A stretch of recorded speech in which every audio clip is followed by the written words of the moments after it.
சிலருக்கு தங்களிடத்தில் உள்ளதை கொடுப்பதென்றால் மிகவும் கசப்பாக இருக்கும். பல பொருட்களை அவர்கள் பயன்படுத்த முடியாமல் நீண்ட வருடங்களாக அவைகள் காத்திருக்கும்.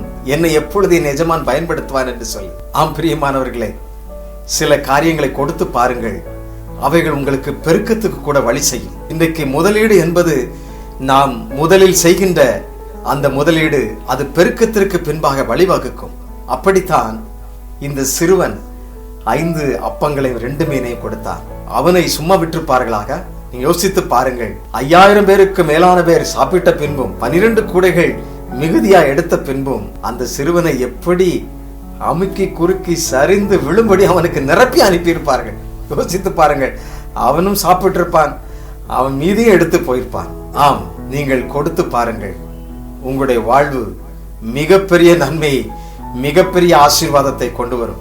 தேவனை ஒருவரும் ஒருபோதும் கடனாளி ஆக்க முடியாது. அப்படிப்பட்ட ஒரு உன்னதமான கடவுள் நமக்கு இருக்கின்றார். நம்பிக்கையோடு கூட விசுவாசத்தோடு கூட தேவன் சொல்வதை நீங்கள் கொடுங்கள். அவர் உங்களுக்கு உணர்த்துவார். அவரே காரியங்களை வாய்க்க பண்ணுவார். Little become much in God's hand. நீங்கள் கொடுக்க கொடுக்க அது திரும்ப உங்களுக்கு வரும். தேவன் அவருக்கு வைத்துக் கொள்வதில்லை. அவர் மறுபடியும் பல்லாயிரக்கணக்கான பேருக்கு கொடுத்ததை ஆசீர்வதிப்பார். அப்படி நீங்கள் கொடுத்து பாருங்கள். நம்பிக்கையோடு கொடுங்கள். வெற்றி உங்களுக்கு. God bless you.